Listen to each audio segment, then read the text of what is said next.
Welcome to the cockpit. My name's Ryan and I'll be your pilot tonight.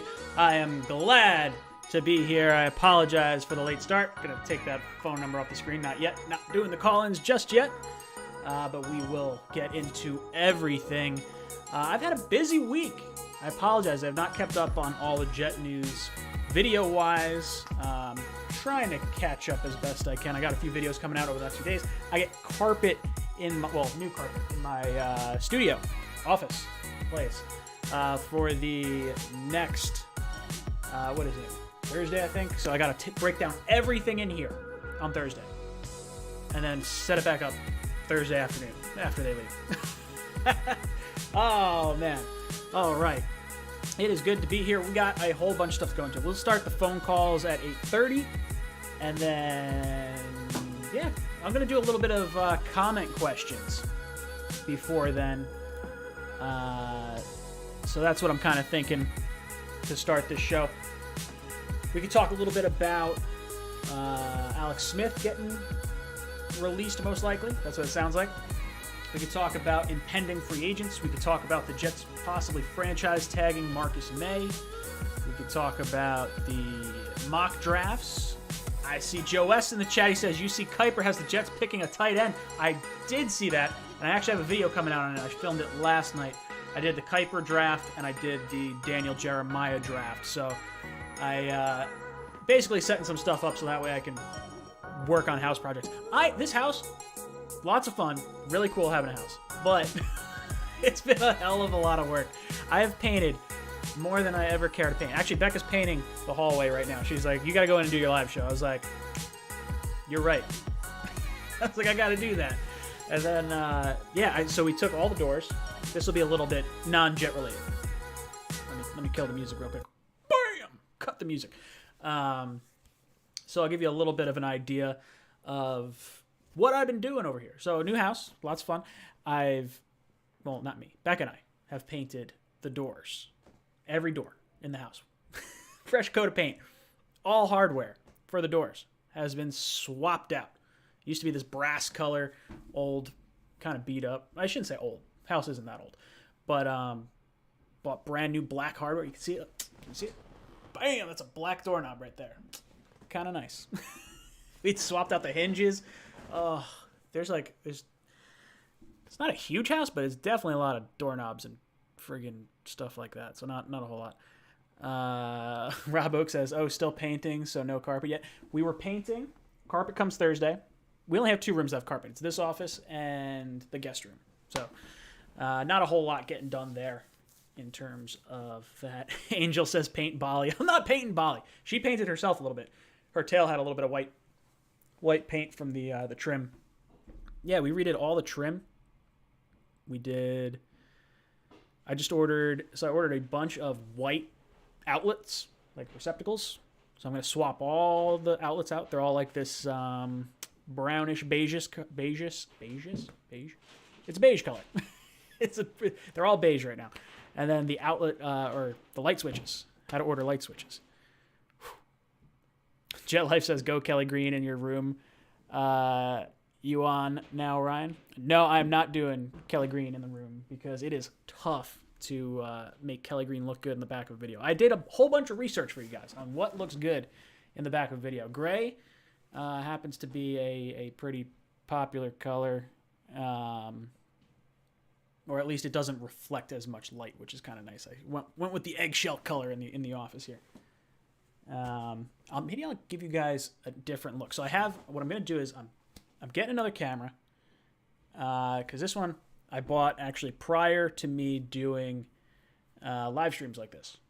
So not really the best for it. I actually have, what's cool is, for this camera, I bought it to like film weddings and do some of my other video work, and I didn't really plan on doing the live stream stuff. And now that I've been doing the live stream stuff, I was like, I should probably invest in a camera that's like meant for live streaming, because it doesn't have clean pass-through. Which, for those of you that don't know, I have to take off the autofocus to make this work. So if I have autofocus on, where's the little thing on here? Bam!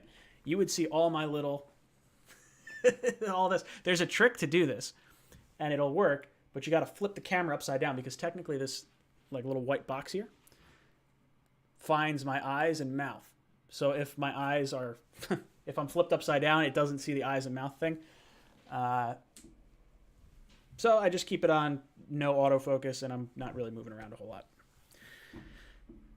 You guys can yell at me if I'm boring you to death with everything here. Just talking about a little bit of my fun stuff. So I have a lot of echo in this room. A lot of echo. So I just bought myself some foam. Gonna go behind the good old computer setup there. And then we'll hopefully sound a little bit better in the videos. I apologize. It's been like echoey. It's not the same as the old office. Oh, now I got a little piece of the monitor in there. Sorry. All right, let's look at the chat. You guys talking J.J. Watt? Yeah, J.J. going to the Cardinals, reuniting with DeAndre Hopkins. Kind of cool. I like DeAndre Hopkins. I like the Cardinals. I like Kyler Murray. I like J.J. Watt a lot. What am I doing here? New light. I'm trying to get everything working. Whatever. Watt is on the wrong timeline for the Jets rebuild. Yeah, I would not have wanted to go with Watt over here. I don't think it would have made any sense for us. Who's the GOAT on my screen? You talking about me? Or are you looking at a GOAT on YouTube? I'm not exactly sure. Thank you, Robert Sella. Liam, is your Jet sign white or blue? It's actually, so let me go. I'll go over to it. So I'll show you the different colors. This is like it's like a white blue right now. So it's not white.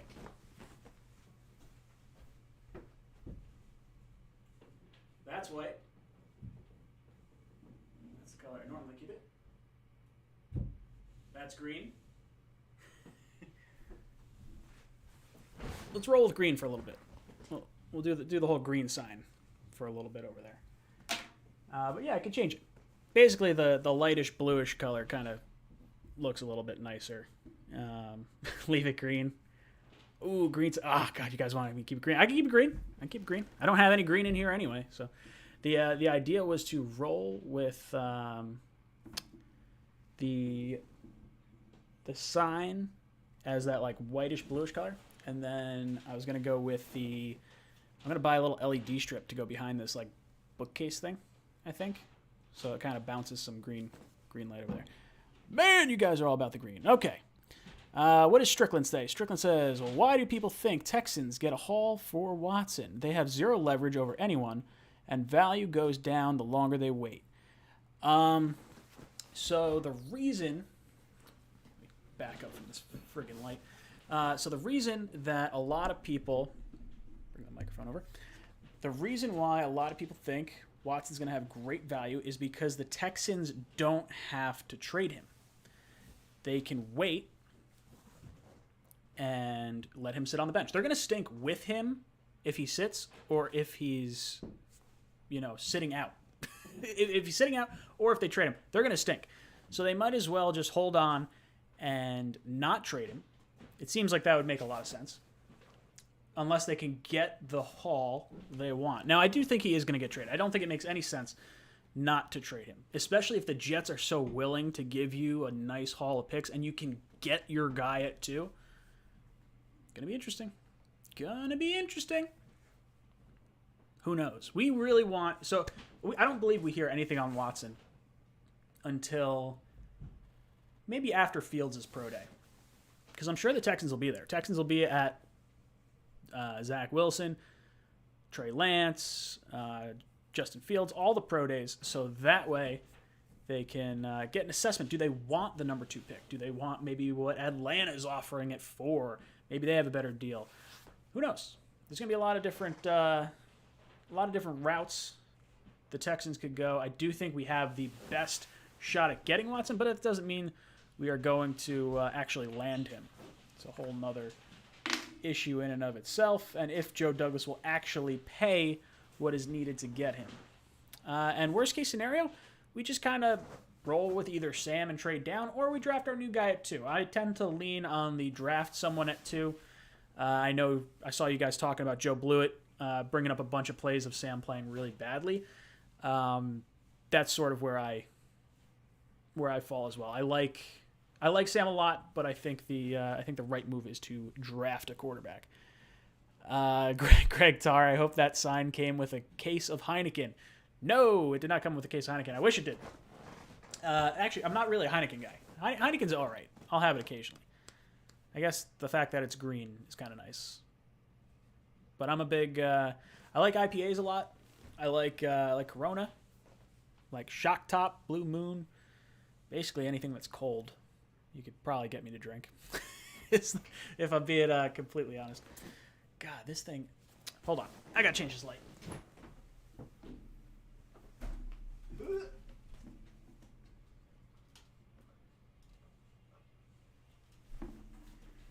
Ugh, working out on this thing. All right, that's a little bit better. Man. Eddie to Jesus, weed is green too. It's legal in Jersey now too. I didn't say anything. I just said it's legal. That is all. NY Jets Florida says, I would love to trade down 2 times. Yeah, if we could go down from 2 to 4 to like 8, that'd be kind of cool. If we decided to do that. I don't know. It all depends. If they really want to roll Sam, I would want to trade down twice. I do not like the idea of getting Kyle Pitts at 4, like Kuiper says. I think that would be a mistake that high. Not that I don't like Pitts, I do, and I think it could be valuable for the Jets in this new offense with LaFleur and seeing how Kittle was able to blow up in San Francisco. It really makes you think, what could a tight end do here? I'm of the mindset that I'd really like to see Herndon and Griffin kind of play this season. I don't think it makes any sense to move on from them with a new system coming in. They got 1 year left on their deal. Before you invest a ton of money in a tight end or a premium pick in a tight end, let's see what we got on the roster, because you may be surprised. You may want to hang in there. Liam says, Pitts at 8 if we trade down. Again, I don't want to spend a premium pick on tight end. I would say it's a little bit easier to swallow at 8 if we were to trade down, especially if we were able to trade down twice. That would be really cool. I would like to see the Jets go with, if we trade down to 8, I'd like a receiver. I guess it depends on what happens in free agency. There's so much that could happen. So much that could happen. I want a receiver so bad, but I want one in free agency primarily, because then we can spend other assets elsewhere. But I like Jamar Chase. I like Devontae Smith. I like Waddle a lot. I think all 3 of them going to be real good. Edge at 8. I like edge.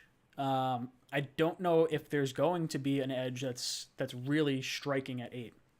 I guess Parsons. I'd like to see the Jets go edge at 23, though. That's my big thing. You'll see in my next 2 videos that I have, or maybe not my next 2 videos, but 2 of my next like 3 or 4 videos that are coming out. I talk about the mock drafts, and Kuiper and Daniel Jeremiah both had us taking edge rushers at 23, and that's exactly what I want the Jets to get. One of those guys had the Jets selecting a edge rusher that I really like, Kwity Paye. Kwity Paye, I'm a big fan. I don't think he's going to make it to 23. But if it happens, I'd be pretty pumped. Guys, we got about 7 minutes before we go to phone calls. So Joe Blewett gave me this website for call-ins, like applications and stuff.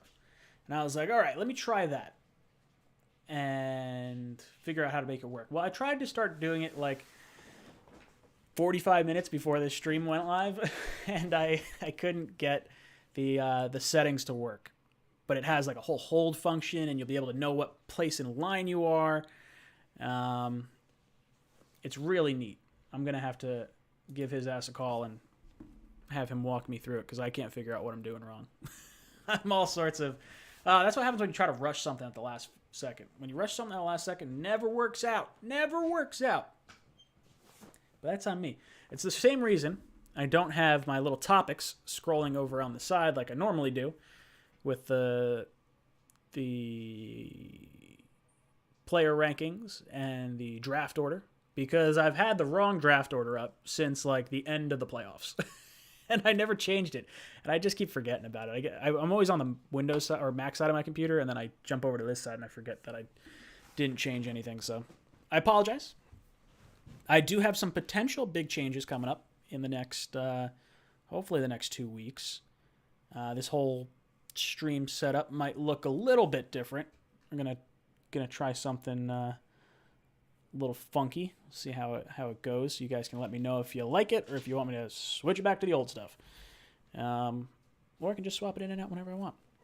What are you guys talking about? Robert Salas says, Ryan, who's your favorite Jet of all time? That's Wayne Corbett. I love Wayne Corbett. I was a very undersized kid growing up. Now I'm roughly average, 5'9". But Wayne Corbett was like the small guy on the field, and I was just like, put it this way, when I went into high school, I was not very tall. I was like 4'11", like little bit of a guy, 85 pounds, soaking wet. And yeah, Wayne Corbett was always kind of my hero growing up. He actually retired, I think it was my second year in high school. I cried. I was so upset. I was like, oh no, it's like my favorite player. And then he got knocked out. I want to say it was against maybe Tampa or Kansas City or something like that, where he had a bunch of concussions, but he had one that was really bad. Yeah, not great for Wayne. I hope he's doing all right. I like other players. I really like. Big fan of Curtis Martin. I like Revis. Revis was really good. Revis can go kick rocks. He's an asshole. I'm not a huge fan of Revis. I'm a huge fan of his play for sure, but not a huge fan of Revis. Benjamin says, Ryan, if you could have one former player, and I know we got Leon Washington, to be a coach on the staff, who would it be? I've always really liked the idea of bringing in Bart Scott as our like linebackers coach. I think he's got a ton of energy, and I think he's a really smart dude. That would be my my pick for a coach, former player that could be a coach. I'm sure there's some other guys that you could probably pick. I don't know if there's one off the top of my head. Maybe I wanted Mawai as our O-line coach, because Mawai was the O-line coach in Arizona under Herm Edwards, and he just got a job recently too. I don't know where he's at now, but he just got a job. Jim Leonard. Yeah, Liam says Jim Leonard. I'm a big Jim Leonard fan. That's who I wanted as our defensive coordinator. So that was I was pushing that. And I completely forgot. Yeah, no, Jim Leonard for DC would have been nice. Mawai for O-line, or Bart Scott for linebacker. Those are probably the ones I like the most. Bart Scott kind of looks like Zion Williams, I guess. Maybe. I don't know. I wouldn't have thought that. What else are you guys talking about in here? Curtis Martin, you're talking about. You say 17-week season, reportedly Philly at Jets. I love the 17-game schedule. I would really like it if they somehow were able to work in a second bye week. Like maybe, so the whole reason they went to 17 games, one, for more revenue, but two is for the ability to to make the Super Bowl on President's Weekend. So that way not everyone, but schools and a lot of people have off that Monday after Super Bowl now. So that's starting next year. That's how that's going to work.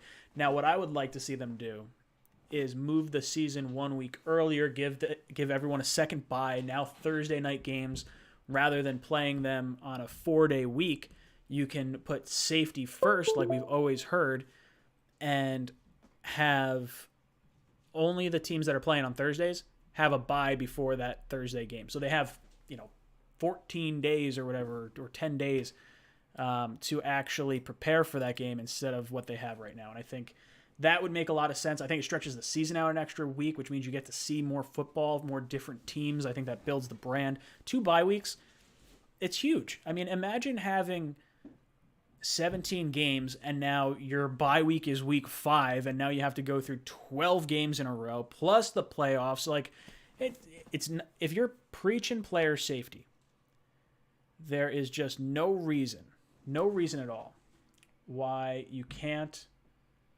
do a second bye week. Like I don't understand what the rationale could be for that. Plus, you start your season on Labor Day now, holiday weekend.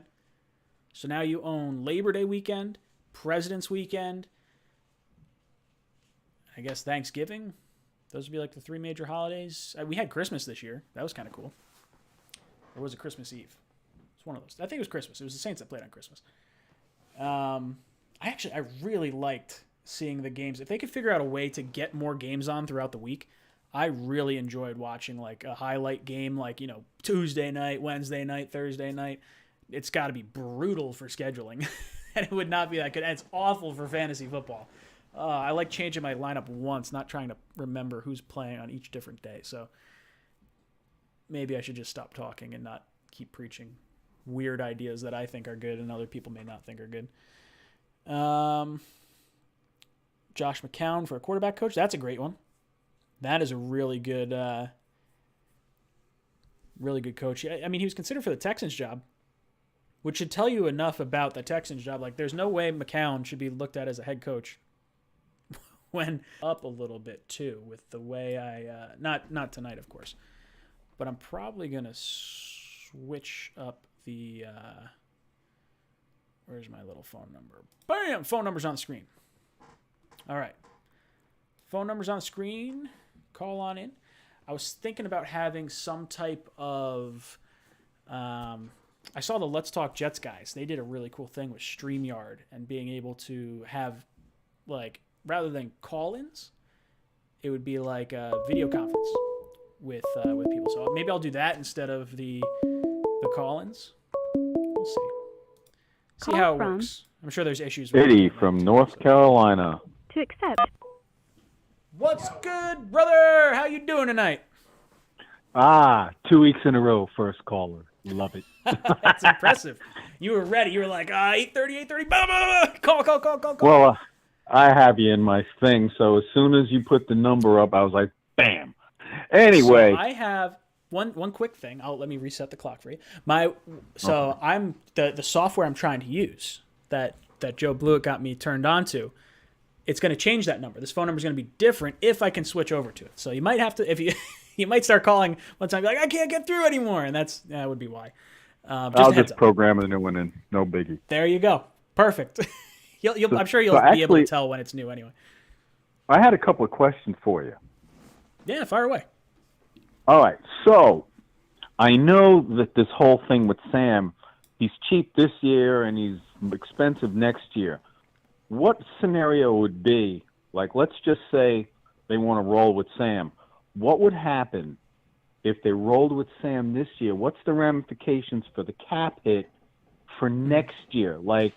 Can they just trade him next year at his 18 point whatever million, and what's his cap hit? I mean, how does that all work?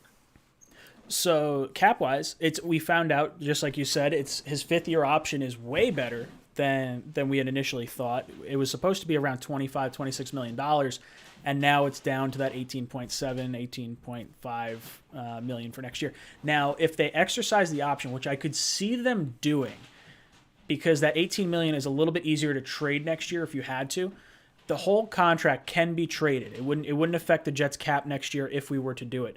But if we roll with Sam and he gets hurt, if he tears an ACL, you cannot cut him. It is guaranteed for injury. So you are paying that $18 million number whether he plays or not next year if he gets hurt. That's why it's such a big deal. So if they're going to trade him, maybe they trade him to a team that wants the 5th-year option and they exercise it, and then they allow the other team to have 2 years, $4.5 million this year, $18 million next year. It's weird. I don't think they're going to roll with Sam, but I think the lower cap number makes it a little bit easier to swallow. All right, that makes a little bit of sense. See, I just didn't know because a lot of guys that I know want him this year. They just want to see what happens with real coaching and stuff, but the liability of that big hit next year, it's like the way he's played, he hasn't really earned $18 million. He hasn't. He I really mean, it's a hasn't. shame The biggest issue, he though, really hasn't. the money isn't the worst side of it. For me, the worst side of it is because that $18 million, it sucks. But like, if you ask me if I could have Tremaine Johnson on my team for 1 year, at like his crazy number, like I'd rather have Sam than Tremaine Johnson. So the money wise, it sucks. But it's the fact that we're sitting at number 2 right now, and we have the ability to draft a quarterback. The last time we were this high and we had the opportunity to draft a quarterback, we decided to roll it back with Christian Hackenberg because we had an eye on the future draft with Sam and Baker and Lamar and Josh Allen and Rosen and all those guys, and we passed on Watson and Mahomes because we had hope that we were like, oh, we could just draft a quarterback next year. Well, we wound up winning more games than we thought. If Sam runs it back next year and we have an easier schedule, we have $80 million in talent, we have, a whole draft class around him, and we have the new head coach and everything. So if you have to think he's going to play better. I don't think we're going to win only 2 games next year. So if the Jets wind up winning 6, 7, 8 games, and now you're sitting at pick 9, 10, 11, 12, but you have, say you traded out, so you have 3 first-round picks next year. Exactly. You're going to do the same thing you did in 2018 when you got Sam. You're going to have to trade, or was it 2018. You'd have to trade up. So we gave up 3 second-round picks to go up and get Sam. Now we have to give up more picks to go up and get whoever our quarterback is next year. And there's no guarantee that team is going to want to trade out of that pick. Like if Zach Wilson could be QB1 in next year's draft, or Justin Fields, whatever your cup of tea is, I think that's the move to make, because if you pass on a franchise quarterback, that's a quick way to get your ass fired if you're Joe Douglas. Now, I understand. I just don't like these 1-year college quarterbacks. Bill Parcells used to hate that. He hated Trey Lance. He hated drafting quarterbacks that didn't have enough time. He hated it. Oh, he hated it so much. Do you remember his pillars? He had, I want to say it was 4 or 5 pillars that he had. I made a video on it like probably 3 years ago now. And it was something along the lines of like must start. I don't know if it was 3 years or I think it was have a certain amount of starts. It might have been like 30 starts at quarterback or something like that. Yeah, he wouldn't take a quarterback unless he had at least 30 starts. Yeah, there was like 4 or 5 pillars that he had, and I think Baker was the only one that hit all of them the last time around when we were going for the quarterback thing. I wanted Baker Mayfield so bad. Oh, so did I. God, I was Broadway Baker. So I was like, bad. let's make it happen. And then I thought Sam was going I was one, like, so I'm happy great. with Sam. The Browns are going to take Darnold, and we're gonna get Baker. And then when they took Baker, I was like, oh shit. The Giants are going to take Darnold, and I was like, no. I wanted Sam. No, brother. Thank you so much. You've been ejected from the cockpit. I'm sure I'll hear back from you next week, but make sure you pay attention to the phone number because the phone number may be different. Hold on, let me see before I get to the phone. Where did I see? I saw that super chat pop up. RJ McPot. Let me move this phone number around. I'm gonna put this up in like the upper corner because it's kind of in the way right now. All right. Thank you, RJ, for the super chat. He says, if the Seattle pick is number 1 in 2022, what are the Jets doing? It depends if we take a quarterback this year or not. And it depends how good the quarterback is next year. Because if you take Zach Wilson this year and there's a quarterback that's like incredible next year, then maybe you flip Zach Wilson for a lot of draft capital, or you trade out a number 1 and you just get a haul of picks. Or maybe there's some type of edge rusher next year, like a Chase Young, or like some type of generational talent that you could bring in. I don't foresee the Jets getting or Seattle getting the number 1 pick, but that would be friggin' amazing. I hope Wilson gets, tossed out, and we don't have to deal with. What am I doing? I'm switching all this stuff around. I hope we don't have to. I hope we get a really good pick because Wilson gets his ass traded. That would be amazing. Moses from Yonkers. Moses, what's up, brother? How you doing tonight?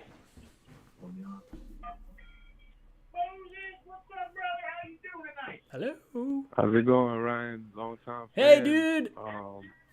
Make sure you pay attention to the phone call, not the YouTube, because there's going to be a delay there. Oh, okay. Copy. So, what's on your mind, brother? Honestly, I did not think I was going to get through.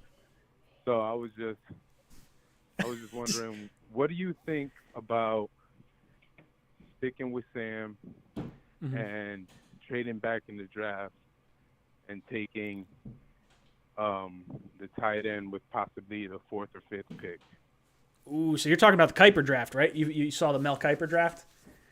Yeah. I'm guessing. Kyle Pitts Okay. looks like He looks he could be an phenomenal. elite weapon. Yeah, he looks really good. If he could be Kittle for us, that would be incredible. For me, I don't love the idea of rolling with Sam next year. I don't hate it, but I definitely don't love it. It's probably option 3 or 4 on my big list of like things I would like the Jets to do. And then, so if we do that, I definitely want to trade down. Trading down to 4, I would like to trade down again, because even if it's 4 to 5, where like we're like, hey, we're gonna take Penei Sewell, like, you know, Cincinnati, you better trade up 1 pick. Like, I'd rather do that. But I would say no to Sam. But if we traded down at 4, I don't like Kyle Pitts at 4. I think tight end that high is not a good pick for this team, especially when you have Herndon. Like, Herndon's got a lot of upside, and maybe it's just because we had no training camp last year. Like, Adam Gase is incompetent. Sam was playing poorly. Maybe this new offense with a new quarterback. I'd rather roll the dice on a tight end with him and Griffin and see what we have than spend an elite top 5 pick on a tight end. Like, that sort of irks me. And I don't know what other, I might go wide receiver. I would prefer maybe corner. God, I don't even know. If you trade down, it's really tough to try and figure out what you're going to do. If you trade down to 8 or 9 and you take Pitts, maybe that's a little easier to swallow because you're probably getting a lot of stuff back to drop that far down. Right. But he could wind up transferring over to wide receiver. He may not necessarily be a tight end at the next level because of his skill set. If he is, I mean, it's going to be awesome. What do you think about that situation?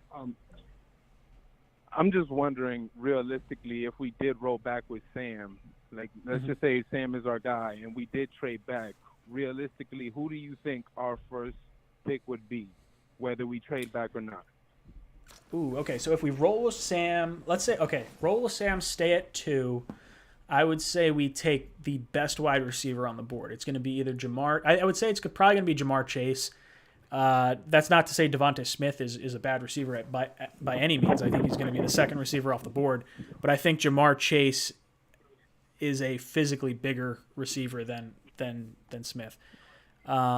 If you trade down, then I do think Pitts is an option, as well as the receivers. I don't think Penei Sewell is going to be an option for the Jets. I don't think they're going to roll with drafting a second left tackle so highly because the Ravens are running into this issue right now where they just paid their left tackle a ton of money. He got hurt. Right tackle slides over to left tackle. Now he wants to get paid like a left tackle, or he wants to get traded. So like that's a whole weird situation in and of itself if we were to do that. I guess you could get me on board with edge rusher or corner maybe if we were to trade down a certain amount if the value's there. But so that would be after the top 10 then, right? I don't know. It depends because Parsons I've heard a lot of people like at outside linebacker. I don't know if he necessarily fits what we need to do here. So maybe you'd be looking at like a Rousseau or a Kwity Paye. I like Kwity Paye a lot. Kwity Paye was the 23rd pick that Mel Kiper had us taking, and I'd be all on board for that. I think he's a phenomenal edge rusher. Him and I want to say Daniel Jeremiah had us taking Ronnie Perkins maybe. I think it was the edge rusher from Oklahoma. I'm really high on edge rusher at 23, and I'm really high at corner at 34. And I'm really high at quarterback at 2. Or Watson. Like I just have a really tough time rolling it back with Sam. And I love Sam. I really like Sam a lot. Like I don't know. It's for what we need him to be. If we want to win a Super Bowl, if that's the goal, you're saying you need not Sam to be a good quarterback. You need Sam to be a great quarterback. You need him to be a top 10 quarterback. And do we see Sam going from 32 to 10 on a consistent basis? And I think that's where I get hung up, and I think that's a little far-fetched to think. You got 8 seconds. Any other thoughts? No, just a big fan. Glad I got to speak to you. I hate cutting you off, but man, I love shooting the chicken across the screen and yelling, and it's a good time. Thank you so much for calling in, brother. I hope I get to talk to you again. That was some solid questions there. Asante Samuel Jr. or Sean Wade at 34, says Razor Kill. I really like Asante Samuel Jr. He's a little bit more of a man corner. I don't know a whole lot about Sean Wade as far as man or zone, but he got roasted in the college football playoffs, and he's going to fall a little bit. I don't know if I'd necessarily want him at 34. Call from. But we'll see. Jacob. I would like a cornerback at 34. Jacob! What's up, dude? Welcome to the cockpit. Yo, what's up, Ryan? What's good, brother? How you doing tonight? I'm good. How are you? I'm hanging in there. Lots of house projects, getting things ready. I go back to work in like 2 weeks to a month. So I'm got to get as much stuff done before I get into like my busy season, and Becca just starts like crushing me with like, I can't believe you're not doing this. And all that good stuff. Spring training. I mean, yep. Spring training is baseball. Yeah. Well, so what's nice is I have my busy season doesn't really start till like May 1st, so I can pretty much make a good amount of content right up till then. And then we get in a ton of golf outings, then I'm like, all right, now I can barely do anything. It's brutal. Yeah. But what's on your mind? So I was thinking, I know a lot of people are talking about, taking Zach Wilson at 2 or trading for Deshaun Watson. I'm all good with trading for Watson or taking Wilson. I'd be happy with either one. But still, if we want to roll with Sam for one more year and trade down probably once, because I don't think twice is realistic. You rarely see teams trade out of the top 10 in general, let alone twice. But I'm all on board for taking either Jamar Chase or Kyle Pitts. And if Kyle Pitts wants to turn into a receiver and we have him a 6'5" dude play out wide who can run like a wide receiver and catch like a wide receiver, all of a sudden that gets into the Megatron type of use because of how big he is compared to whoever's going to be guarding him. And I think with Robert Saleh, knowing that he's used to taking guys and putting them a little bit out of position and just utilizing them in different roles, I don't see why that's not a bad idea. I just think he immediately turns into our number one target, and having a dude who's 6'5", who's a mismatch all over the field, be your number one guy is like, that seems like a match made in heaven, in my opinion. Yeah, no, I like Kyle Pitts a lot. So I'll get to the first part of trading or rolling with Sam. I'm fine with that. Like that, if that's our worst case scenario, is roll it back with Sam for another year, load up on draft picks, trade down, get 3 firsts for next year.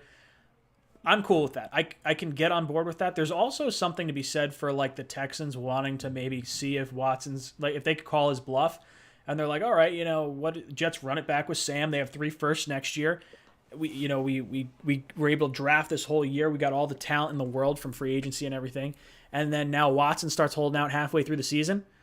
Hey, Texans, we got some draft picks. Exactly. Do you want them? Like, I'm all about that. I can get on board with that. But so Pitts, I like Pitts a lot. I just if they think Pitts is like the second coming of insert whatever great tight end you want here, Darren Waller, I would. Yeah, I like him a lot. I had him on my fantasy team. Won it, baby. Carried me in it was playoffs. easy. He won it this year for me. Yeah. And I'd be all for it. I just think I really like Herndon, and I would love to like Herndon was such a big disappointment this year that it sort of felt like it was an aberration. Like what? Like how can you be so good 2 years ago or 3 years ago, and then got hurt, had the suspension or whatever, and then came back and just didn't do anything this year? I would rather invest a premium pick into a premium position and run it back with Herndon, and then just kick the can on tight end down the road. Like 1 year. That's kind of my thinking on it. Not because I don't like Pitts. It's more so because I really like Herndon, and I just want to see what he has, and then just build up the rest of the team. I think another reason I would be fine with rolling with Sam is because think about this. Just before this past season started, Josh Allen was arguably a bottom 5, bottom 10 QB in the league. And there were already talks of the Bills getting ready to move on from him and draft somebody else or sign somebody else in free agency. But then they put him in a system that actually fits his needs, and they gave him a true number 1 receiver in Stephon Diggs. And now look at him. He's a top 5 quarterback, arguably could have been the MVP this year. So now that Sam Darnold is out of a system where he has to sit in the pocket and be patient, and he can't make throws on the run. They don't do any play action like he did at USC, and that's why he was the third overall pick. Now they put him in a system where it's all about throws on the run and play action and stuff like that. That actually fits what he does best. His best throws come on the run, arguably, I think. And so if you put him in that, and then you either sign Allen Robinson, who's definitely a true number one receiver, or you draft a guy like Pitts or Chase, who's also going to be a number one receiver or number one threat for us, that seems like that should set us up for some sort of success. So you ran out of time, but I want to get to this question because it's interesting. So you brought up Josh Allen, and I do think he is like very fringe top 5. It's like you could. I have no problem with you putting him in the top 5. I have no problem if he's like 6, 7, 8, somewhere in there. His turnaround was phenomenal. He has had the same offensive coordinator those 3 years in Brian Daboll. Now they added Diggs this past offseason, and that unlocked the potential with Josh Allen. Exactly. And I like that. The issue and the difference between Josh Allen and Sam Darnold and the Jets is that last year the Bills were picking 22. The Jets are picking 2. That's like if Sam has a halfway decent season, like if he plays like up to 2019 level and the Jets are picking 8, 9, 10, 100% roll it back with Sam, no problem at all. The issue is he played so poorly this year, and the Jets have the second pick, and his contract is looming, and we have a new head coach. Like there's just so many things that are like working against him right now that like if you roll it back with Sam and he puts up another season like he did this past year, like that is going to be brutal. Like fans will be going crazy. It's going to get ugly real quick. And then you might have to like drastically overpay for someone like Watson or any other quarterback for that matter. It's I don't love the idea of passing on a quarterback at 2 and running it back with a 32nd ranked quarterback in Sam. It feels like the wrong move. I don't hate it, but it doesn't feel like the right move.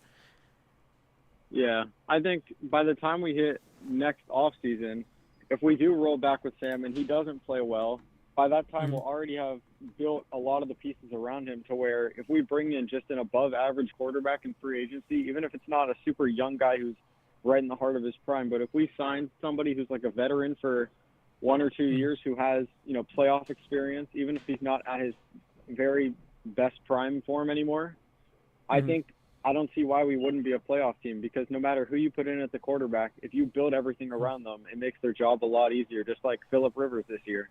They made the playoffs because why? Everything around him was just perfect. So they don't need the all-star Pro Bowl quarterback. So I have a weird theory with Sam, and it's not so much with Sam, but it's with the Jets. And we always say we have no talent, but we saw guys, Joe Blewett showed me, guys running wide open, and Sam's just missing them. I think there could be something to be said where you swap out the quarterback, and that instantly changes the Jets from being like a really bottom, the worst roster in the league to like, it could be serviceable. If we get a quarterback that can make fast decisions, is not afraid to run with his legs, obviously a new offensive system, being able to call audibles and all that good stuff, I think is important as well. But I think that you could swap out the quarterback. Like if Watson comes here, I hear a lot of people say, hey, you trade Watson and you trade for Watson, you get all these different things going on with the, no talent coming in. We'll beat Texans and, we'll have 4 wins. It'll be terrible. I just don't see it. I see if Watson comes in, I think it drastically changes his team. I think it changes the outlook of this team. And I think Sam is kind of like the wet blanket that's on this franchise right now. Not that he's like a bad guy at all. It's just his play under Gase is horrible. And it's really the risk reward of rolling with the same quarterback that gave you the results you've seen the last 3 years, or linking up Joe Douglas, who's on a 5-year contract, Robert Saleh, who's on a 5-year contract, and linking them with a new quarterback at number 2 who would have a 5-year contract as well. But, brother, I'm getting on to more phone calls. Thank you so much for calling in, and you have been ejected from the cockpit. God, the chicken. The chicken is amazing. All right, phone lines are open, boys and girls. Make sure you hit a like on this video. We have just under 300 people in this stream.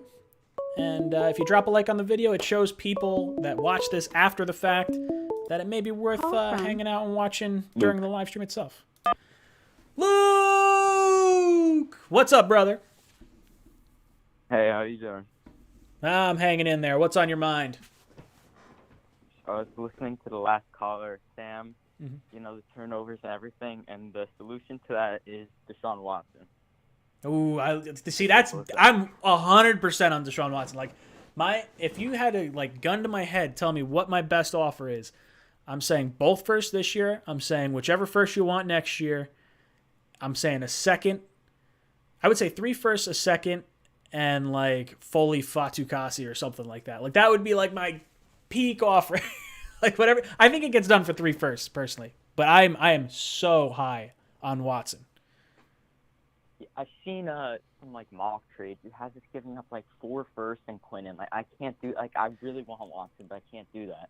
No, I wouldn't do that at all. Because for me, you could possibly get me on board with 4 first-round picks if it was structured in a way that it was 1 first each of the next 3 years, and then 1 first this year, maybe 1 other first this year. You could get me maybe on board with that, but Quinnen Williams added into that. I value Quinnen as a first and a third by himself. I'm not giving up 5 firsts and a third for Deshaun Watson. No, go kick rocks. I'll take my quarterback at 2 and I'll build my team. I have no problem with that. I'm not overpaying by a stupid amount for Deshaun Watson because I know we have the best package of picks to offer the Texans. So there's no reason to go above and beyond like that. So with this Marcus May franchise tag discussion, he's 27 right now. His birthday's on March 9th, so he's going to be 28. And then next year he's going to be 29. So, I just don't know if we're going to sign him to, a 3 or 4 year deal after this year. I don't know if he's going to be in the long-term plan. I don't think he is either. My gut feeling is he plays on the franchise tag this year, and he gets either, if we don't franchise him next year or we let him walk, unless he decides to sign a 2 or 3 year deal. I feel bad for him. I think his age and his the cap dropping all sort of stacked against him, and he kind of got screwed because of it. But I think that's honestly what's going to happen. Is I think we're going to franchise him. We took Ashton Davis to be the May replacement, or to be the Jamal Adams replacement.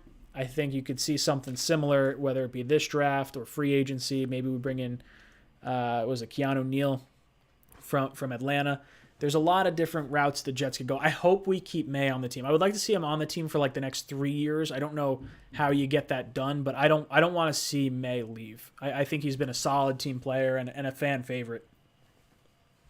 Definitely. In free agency, as soon as free agency opens, I want the Jets to bring in Thune. You need to build up the O-line for whoever's quarterback, Watson, Wilson, Darnold, whoever is quarterback. You build up the run game, build up the O-line, and then you go from there. Yeah, I'm a big fan of Thune. I've been hugely a big fan of Thune. I would say, or Tooney rather. I keep saying Thune. Tooney, and then I would go and I would look between him and Lindsley, the center from Green Bay. I think those are the 2 guys that you target. You look, not both of them, but one or the other. Thune's the one I want, but if you can't get him, then you go with Lindsley. You think Douglas is going to shell out big money in free agency to edge, or do you think he's going to look at 23 or 34 for that? I don't know. It's so tough to try and figure out what Douglas is going to do with his money because we knew we weren't going to spend a lot last year. We were kicking the can down the road, and we were going to bring in filler pieces, build through the draft. This year, the Jets should be spenders, at least to some extent. I think we need to surround this team with talent, whether it's Sam or a new quarterback coming in, or if it's Watson, it's Watson. I think you need to bring in more talent here, and you allow the new head coach to bring in his guys. So if they see a wide receiver they really like, I would like to see them go that route because I think you can get an edge rusher at 23. I'm a big fan of some of the guys that are going to be there. That said, if there's an edge rusher you like a Hendrickson or an Aquara, Bud Dupree, Matthew Judon. I don't think Clowney's going to be in the picture, but there's a lot of guys hitting the open market. Shaq Barrett, if you could get Shaq Barrett, that's the guy I would throw stupid money at. I don't know if you're going to be able to get him from Tampa Bay, but I really like him a lot. He's going to be a silly amount of money, though. What do you think we do at corner? Free agency doesn't have much. You think we go in the draft for that or free agency? I would like to see us go Darby in free agency. I don't think he's going to cost a heck of a lot, and the connection with Philly is there for Douglas. And then I would go 34. Pick 34. I would go with like Asante Samuel Jr. or some other cornerback around there. But brother, thank you so much for calling in. You've been ejected from the cockpit. Boys and girls, make sure you drop a like as you're hanging out here. Let the people know that this is a show worth watching. Hopefully you guys feel that way. Maybe you don't. Maybe you're like, this guy, I just put him on for background noise and the giggles, the laughs. Or maybe you like it. Who knows? Waiting on your phone calls. Becca's banging around out there with the ladder and the paint thing and all that good stuff. Adam Sendick. Where's Green Bean? Green Bean comes in on tomorrow. Green Bean and Matt will be on the Tuesday show. And we actually have a cool thing we are going to be... I shouldn't say a cool thing, but I'm going to have a promo code for something that the three of us are getting. And we were told we have to use it first before we can start pitching it. So that'll be my little... I don't know. My little pseudo plug, but not really a plug. Call from Who we got? Eli. Eli, what's up, brother? How you doing tonight? What's up, Ryan? I'm doing pretty good. How about you? I'm hanging in there. Another day, another dollar, and another... just waiting for free agency to kick off. I'm like on the edge of my seat. It's like, what, 2 weeks? It's very close. 2 weeks away. Yeah, March 14th is when the legal tampering period starts, and then March 17th is the official start of free agency. All right. So I'm here to talk about the draft. All right? I love it. Let's talk about it. So earlier in the stream, you said that you want edge at 23 and corner at 34 and quarterback at 2. Yep. Personally, I completely disagree with that. If you're drafting Okay. a quarterback at 2, I think you need to load up on offense to really develop him. We're not winning right now. I think focus on defense once we have a good foundation and we're actually trying to win. I'm not trying to be a playoff team next year. I'm trying to develop our quarterback, who I hope will be Justin Fields, so that he can have success as a long-term option instead of kind of trying to be decent now. I'd rather just invest those 2 picks into offense, maybe the 34 in the corner or whatever. But personally, especially with the edge position, I'm of the belief that if you don't pick cream of the crop edge, like a top 10, even maybe top 20, don't really invest high draft picks into that. Because usually you only have like 1 or 2 good edges in a draft class, and usually they're really the top ones. Like edge, I feel like you kind of know which edges are going to be good. Very few times edges come out that are really good in like the later first round, second round, third round. If you know what I'm coming from. Yeah, I see what you're saying, and I don't entirely disagree with that thought process because I absolutely want to surround our quarterback with talent. I just have a different way of going about it. Like when I'm looking at, because free agency comes first, so we got to look at free agency first and foremost. Like what are we going to fill there? It's a very top-heavy wide receiver free agency. So wide receiver 1, free agent, 100%. Top guard, Tooney or Lindsley, whatever you want. That's free agent. Like both those guys, free agents right now. And now you have upgraded your offensive line tremendously. You have upgraded your wide receiving core tremendously. And then what else are you trying to get in, like to help this quarterback? Are you trying to get a running back? Because that's something I want to target in round 3 or round 4, one of those 2 rounds. I think you get a really good guy around there. I personally would want more offensive linemen because we have Becton, good. Fant, he's not a long-term option, but he's fine at right tackle. I really want to sign Lindsley at center. Kick McGovern to guard. Center. Yeah, I think I don't know how great McGovern's going to do. He had a down year. Hopefully he gels. I was high on him as a free agent. All right, and then I'd like to draft hopefully maybe AVT, Alejandro Vela-Tucker, I think how you pronounce his name. Hopefully he falls to 20. If he's at 23, take him. And then wide receiver, I think I don't want Allen Robinson because I think wide receiver is a position where once you kind of go over, it's like a running back. Once you go over the age of 30, most of them don't really do that great. And I feel like Allen Robinson's already 28. So I'd Is rather he kind of. 27? I think he's. I'm like Maybe he's 90 gonna be 28. I think he's going to be 28 before the year starts. I gotta look it up now. What's his age? Okay, so he's 27. Yeah, August 24th is when he'll be 28. So he'll be 28. Let's say you sign him to a 4-year deal. 28, 29, 30. You could probably cut him after 2 years, maybe 3 years. So you'd have him at age 30. Listen, if Allen Robinson signs a 3-year contract with only like 2-year guarantees and like $16 million a year, I'm fine with that. I don't think our wide receiver corps is as bad as people say. I personally believe Mims is going to be a number 1 receiver in this league. Whenever he gets targeted, I feel like he looks absolutely amazing. I think Mims is the future number 1 wide receiver. I think he's going to be a top 10 receiver in the NFL one day if he has a good quarterback throwing the ball. Countless times he's open, Darnold's missing him. The game is not schemed to him. But whenever I see him get targets, he's always doing amazing catches. He's looking like he's running great routes. So I think I'm really high on Denzel Mims. He's actually like my favorite player on the Jets. I think he's going to be a stud. I think Jamison Crowder's a great slot receiver. He's not a long-term option, but to develop a quarterback, I think he's fine. And then I think you kind of need another receiver. And I don't know if we should necessarily put $20 million to Allen Robinson because I heard that's what he wants. If it's a Curtis Samuel type player, I would definitely go for that. But I don't think because I'm pretty sure he's younger and he's more versatile and he's a better offensive fit too. But Allen Robinson. So I 100% agree. I do agree with you on that, and I'm gonna stop the timer real quick. So I don't believe Douglas goes with Allen Robinson. Of the like high priced free agent wide receivers, Robinson's the one I would want because I don't think Godwin hits free agency. I don't think Golladay hits free agency. I like Curtis Samuel a lot. You mentioned him. I think that is the route that Douglas is going to go. I could see him maybe looking at Corey Davis as well. But I don't think. What? Corey Davis. I think he's a 4th overall pick. I mean, he still has a bunch of potential, and he'll be cheap. I like Corey Davis. Yeah, I'm a big fan. I think we're going to go the cheaper Moneyball type route with high upside type guys that are trying to fight for like maybe a next big contract. Like maybe it'll be a 2-3 year deal, something like that. They could really build off of. Douglas doesn't strike me as a guy who's going to spend a ton of money in free agency, but guard, center, those feel like edge rusher. Like if we decide to go with like a Curtis Samuel route, or even I don't know, Curtis Samuel.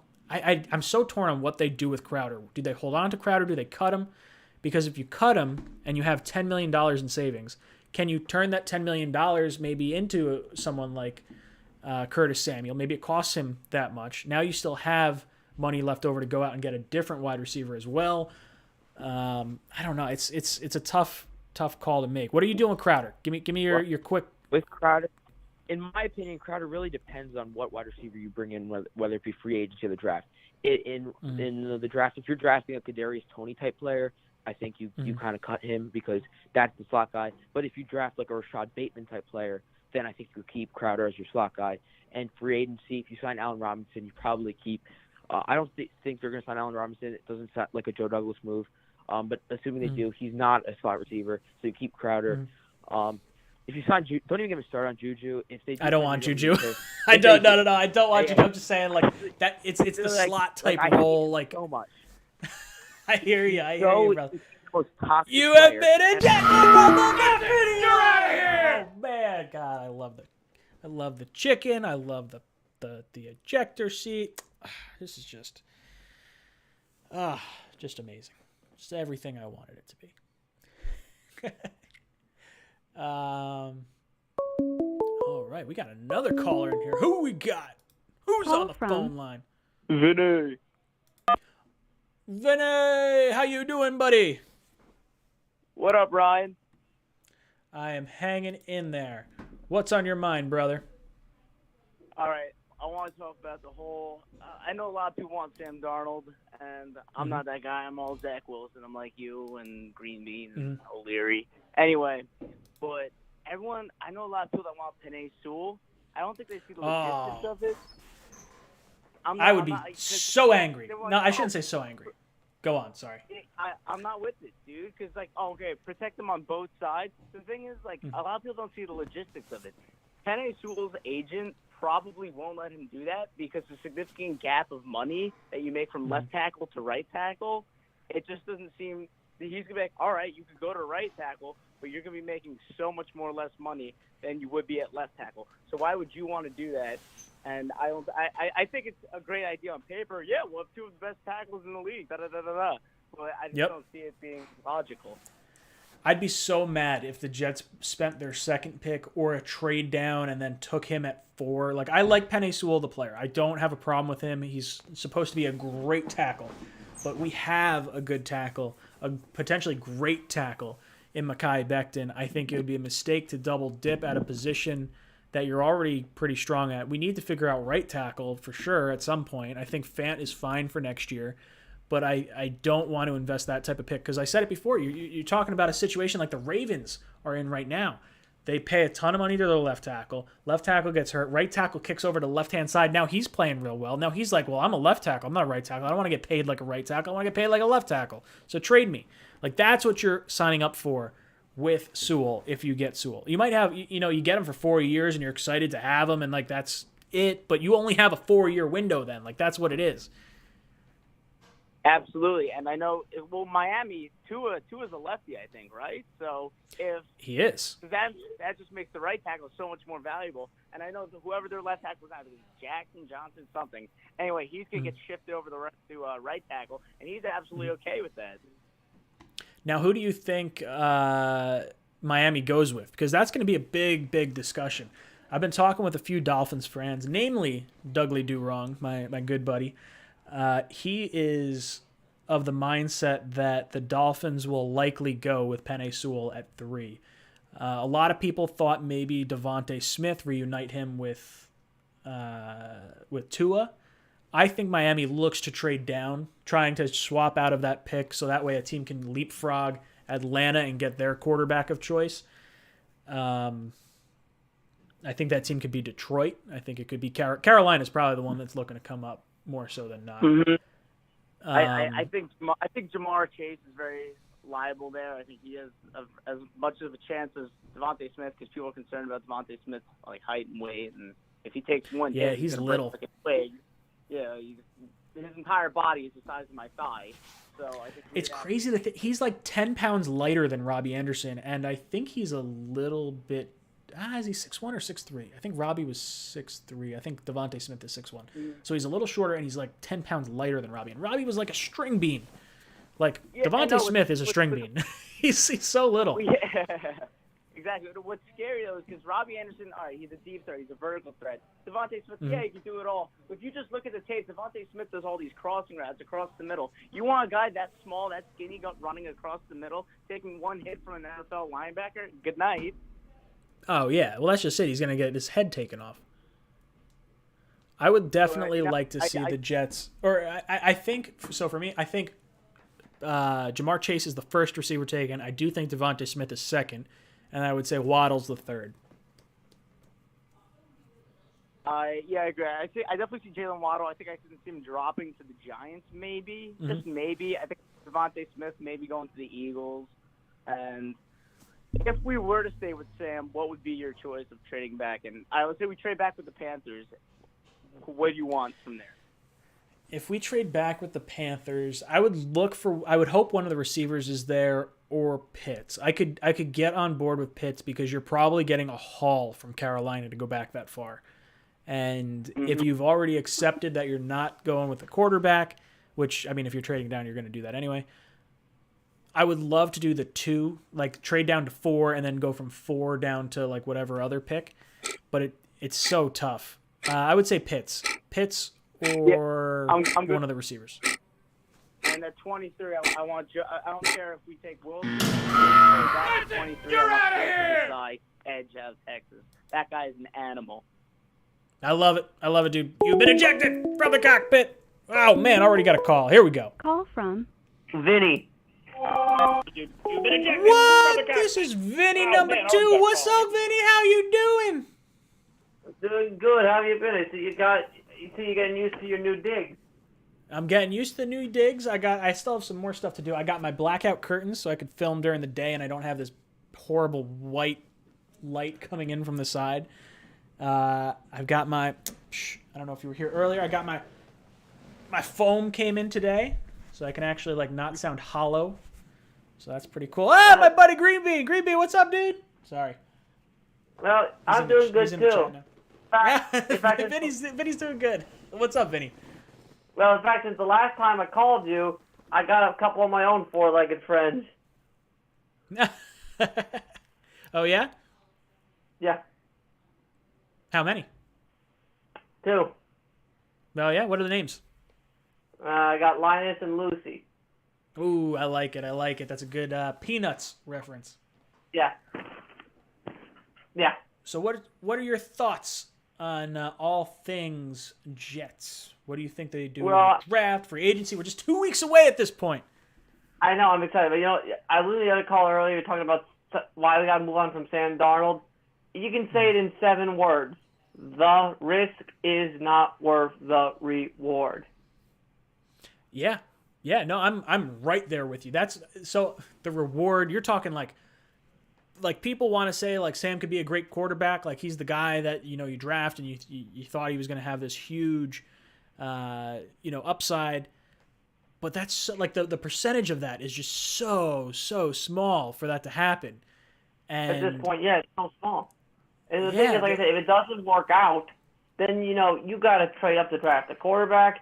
Everyone knows you need to trade up to draft a quarterback, and because now you have more picks, they're going to ask for more because they know how much you need this.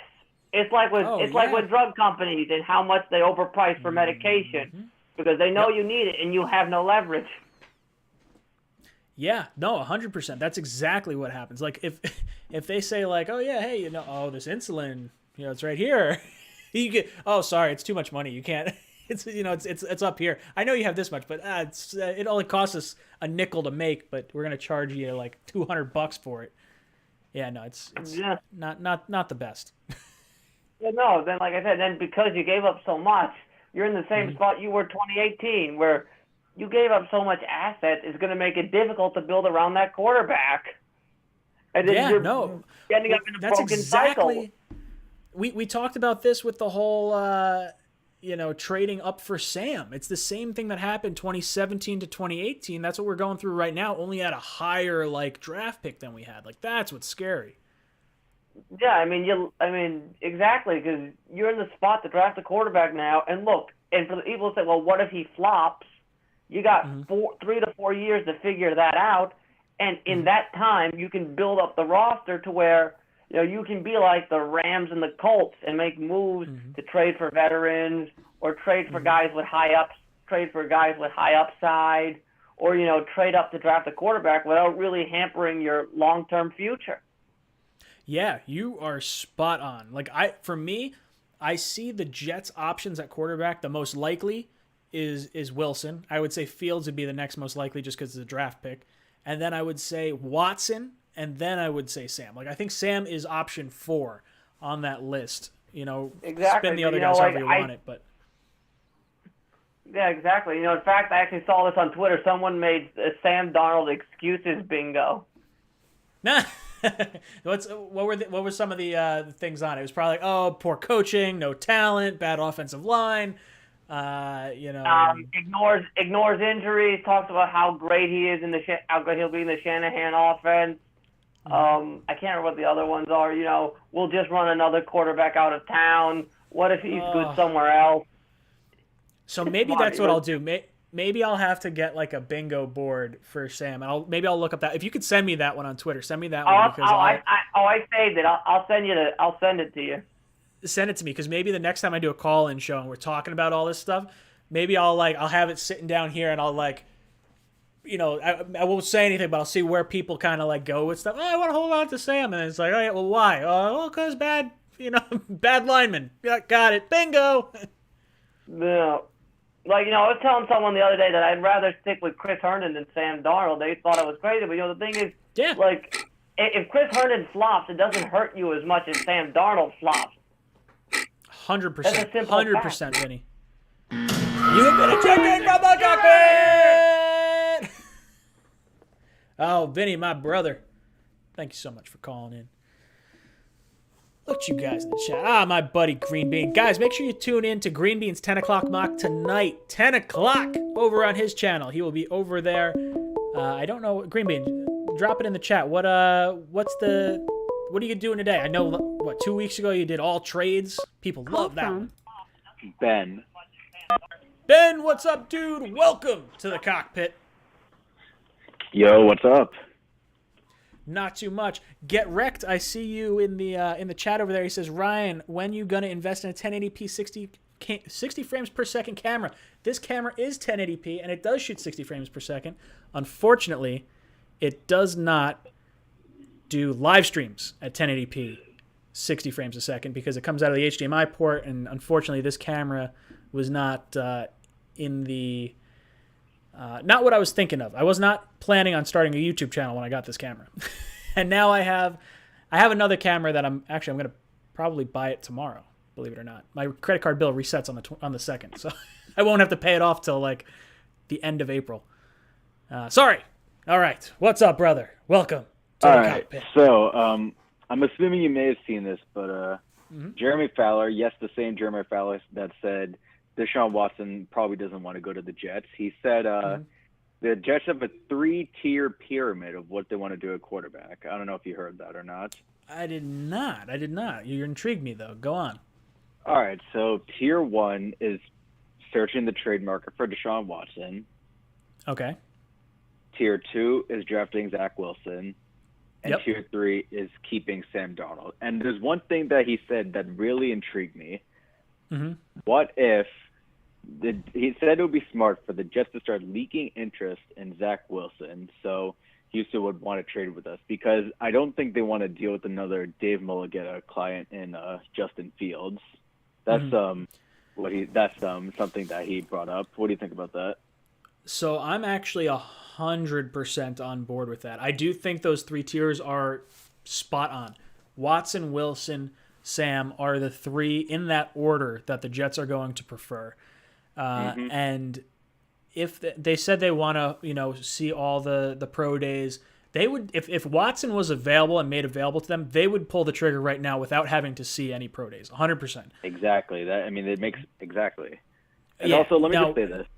Go on. So we have the chance to get for all the Sam truthers, and I love Sam Darnold like anyone else. He's a great guy. I want him to succeed, but there's no way that we pass up trading on for Deshaun Watson, possibly pass up on Fields, pass up on Wilson, and keep the 32nd ranked quarterback in the league. I don't think that makes sense. And plus, this regime didn't. I mean, Sal and Douglas didn't even draft him. It was Bowles and McCagnon.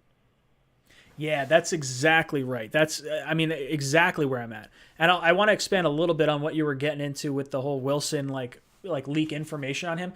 I think the Jets are saying they want to hold out and wait for these free agents, or not free agents. They want to wait and see what happens with the pro days, because they want to see Wilson. And then because it's going to push the Texans that much harder. They're going to be like, okay, well, they have to sit now from, March 14th or 15th when the legal tampering period starts until March 26th when the Jets see Wilson. And there's going to be all these free agents moving. They're not going to be able to sign anyone in free agency. Exactly. I don't think they're going to be able to sign anyone anyway. The Jets don't have to make a move. Like, their worst case scenario is drafting Wilson. Like, that's a great fallback. And the Texans know it. On their side here. Yeah, 100%. Yeah, honestly, we could just make Houston wait in purgatory for 2 weeks, waiting, because they don't have any. They're not bringing back Will Fuller. They're not going to be able to sign any free agents. Watson's going to stay pissed off. Well, we're just here signing Joe Tooney, Will Fuller, Richard Sherman, Jamal Williams. Say who you want. Yeah. Yeah, that's exactly it. Like, the Jets are going to be able to take advantage. Like, Jets, take care of your own business. Let the Texans tell you when Watson's on the block. There is no reason to make a move. You can make a call to the Texans and say, hey, we're interested. We understand you're not trading him. We won't make an offer right now. Let us know when you want to trade him, because we're interested. We're willing to give you fair value for it. And then you just sit and go about your business. You build your team the way you would have built it anyway. Yeah, and let them call you. Don't don't act desperate, because then they'll try to weasel you out of some more picks. Oh, for sure. Like that's what Green Beans brought this up. The value of that number 2 overall pick is so valuable. Oh man, So it's insane. there's no reason to go above and beyond like crazy. Like I think 3 firsts does get this done. I think it's going to be 3 firsts over the next 3 100%, years, and that's what 100%. it's going to be. Yeah, 100%. because there's a good shot the Jets trade down with one of, whether it be 23 or the Seattle pick next year, whatever pick they don't trade, and they get a first for 2023. Like, I think they could replenish their entire draft stock if they give up 3 firsts for Deshaun Watson. Yeah, and one more point. So, Peter Schrager on Good Morning Football today, he stated a potential trade offer for Deshaun Watson that he wanted to put together. He said Sam Darnold, Quinnen Williams, Denzel Mims, and both. Fuck that! Get the hell out of here! No, not happening. Exactly. Trade all our good young pieces. Not happening. Exactly. Quinnen's off the table. Mims is. Well, I would trade Mims if it was gun to my head. I tweeted Matt O'Leary, and I was like, "What the hell is this?" Literally the worst. Dude, thank you so much for calling in, brother. You have been ejected from the cockpit, dude. I didn't even hear the rest of that trade, but you told me Sam Darnold, fine. Quinnen Williams, nope, not happening. Denzel Mims, I do not want to trade. I really, really like Denzel Mims. But if it was say 2 firsts in Denzel Mims or 2 firsts and a second in Denzel Mims, sorry Denzel, you're getting out of here. But I don't think Mims is going to be on the block. It's going to be Sam and draft picks. That's it. Call from Liam. Liam, what's good, brother? Welcome to the cockpit. Ryan, my man, popping pans. What's going on tonight, brother? Not too much. I'm hanging in there. I'm just loving life, talking to you Jet fans, venting a little bit, and taking a break from painting. Oh yes, I'd say the same. So what I wanted to talk about tonight was, first of all, I haven't been on in a while, so it's nice to hear your voice over my phone. Oh, I'm glad you're calling in. Yeah. So a couple months ago, early January. So Joe Douglas was going through the head coaching search. So do you think JD was looking for head coaching candidates to keep Darnold? Since the head coaching candidates he brought in were mainly Robert Saleh and Arthur Smith, since he probably knew Saleh was bringing in the West Coast offense and Matt LaFleur, and that offense pretty fits Darnold's playing style pretty well, and Arthur Smith, who turned Tannehill into an elite game manager. So what are your thoughts on that? That's interesting. So I don't think Joe Douglas went out of his way to intentionally bring in guys that would possibly decide that Sam is their guy. I do think he liked Robert Saleh a lot because of the leadership. I think Arthur Smith was very similar in that same way, but he's just not as vocal that you kind of see from Saleh. I would say he knew. Put it this way: when we signed Saleh, that was second week in January probably. The season's already over. We've already seen all the college football play. I think Douglas knows how he ranks his quarterbacks right now, and he's saying he wants to see the pro days because he does want to interview guys. He does want to see some of this stuff just to get some of the other nuances. But from a skill level, he knows exactly what he's doing. So I think he knew which quarterback he wanted prior to making the head coaching selection. But if the head coach wanted Sam Darnold or wants a different quarterback, he would be open to that. I think he's definitely looking for the best head coach first and foremost before trying to take into account, holding on to Sam. Yeah, I think it's an interesting point because I haven't seen a lot of, ESPN guys, sports talk, radio guys, people on YouTube talking about this too much. And then I brought it up on Matt O'Leary's podcast, and he pretty much said the same thing. He's partial on he doesn't know he's basically saying the Jets aren't going to tip their hand at all. This is a Ziploc organization with JD and Robert Saleh. But what I wanted to get into next was what do you think is the most reasonable trade down spot and package? So not a package or that it's going to have you over the moon or it's going to have you underwhelmed. So Yeah, what are your thoughts on So let's say the safest trade down, more so than likely, would be trading away number 2, falling down to 4, and taking the Falcons' 2022 first-round pick. And let's say that's all it is. It's just one first-round pick next year to fall back to 2 slots. I think that's the safest option the Jets could do because you're still getting a top 4 player in this draft, and you're going to have 3 firsts next year if you wanted to roll with Sam Darnold. After that, you're probably looking, is it pick 8 with Carolina? I think it's pick 8 with Carolina. I could see a trade down to there, and then they wind up taking Pitts. But then you're talking about, first this year, first next year, probably another second this year, maybe a second next year. Like, you're falling back a lot of picks to go back to 8. So the Carolina Panthers are going to have to give up something really nice to fall back that far. That would be, if there's not a player you love, like if you think Pitts or Chase or Smith could be there at 8, then maybe that's the move you make. If you're really high on one of the weapons, then maybe you only go down to 4 and you just take the 1 first. But I would like to take the most picks possible. Yeah, if I'm falling down like as far as 8, maybe to the low teens, like low 10s, like I wouldn't really waste my time on a wide receiver. I'd go grab the best edge rusher there is and put in Kwity Paye or Greg Rousseau, just to. I like Kwity Paye a lot. Yeah, that would be great for Sal. And one thing that's sort of underrated, in my opinion, is the linebacking group. Like if in my opinion, if Jeremiah Owusu-Koramoah falls to 23. Boom! Thank you so much for calling in, brother. Talking about the linebacking core. I don't want to get excited about the linebacking core. I want C.J. Mosley to not play like garbage.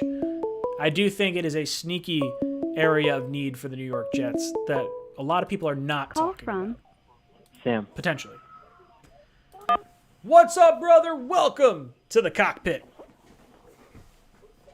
Hey, how you doing?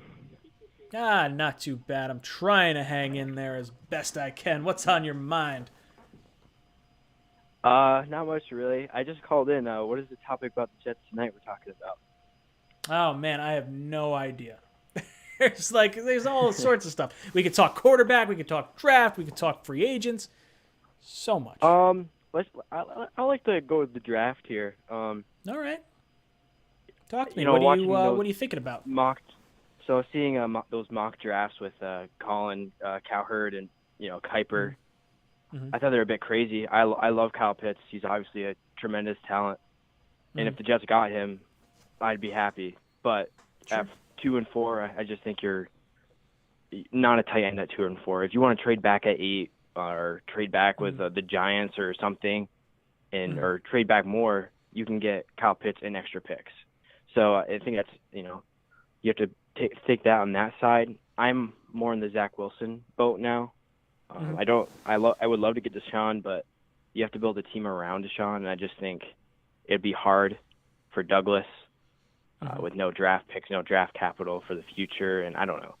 But I'm leaning more towards Zach Wilson. I like the fit with Mike LaFleur, and I love Robert Saleh, so that's where I'm leaning towards the draft. I'm a big fan of going with Wilson or Fields, whichever one. Like, if they think Fields is not the slow processing power type, gonna go from read to read too slow, I think he's a 6'3" version of Russell Wilson. Like, that's how excited I am about Fields. Like, I really, really like Fields.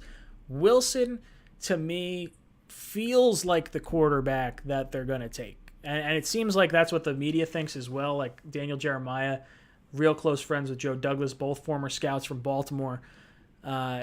Obviously, with his mock drafts, he has the Jets taking Wilson in his 1.0 and his 2.0 mock drafts. I like going that route. Watson, for me, I don't think you're going to have a hard time building a team around him. And it depends what the picks are that you're giving up. Because if you're saying you're giving up both first this year, a second this year, then yeah, it's going to be really tough to build a team around him this year. But if you're saying it's a first this year, a first next year, and a first in 2023, and then you're only spending $10.5 million of your salary cap space on him, that means you're spending $70 million on talent acquisition and free agency. You're gonna have a full complement of draft picks this year, plus some, because we still would have a first-round pick, plus your second, plus 2/3, plus whatever you get for Sam. Like, I think the Jets have a lot of ammo right now. And taking Wilson is probably the best route if you like draft picks, if you want the most sure thing. Because even taking Wilson at the top of the draft, you're talking like a 50 to like 40 to 50% hit rate, and it may not even be that high. Like quarterbacks are even lower. Like just a regular first round pick is a 50% chance of hitting. So if you can get Watson, it's worth the pick because if it is a 25% hit rate, you could make 4 number 2 overall quarterback picks, and you're going to hit on one of them. Like that's like the scary part of this whole thing. That's why Watson is so valuable. Mm-hmm. And I mean, I'm a big Sam Darnold guy. I at first questioned. I wanted Baker back in 2018. I wanted Baker really bad, and just because I liked his moxie, I liked his swagger, and I thought he would fit well in New York. And he's had an up and down career so far. He's more of a system QB, but he succeeded. I really like what Stefanski's doing.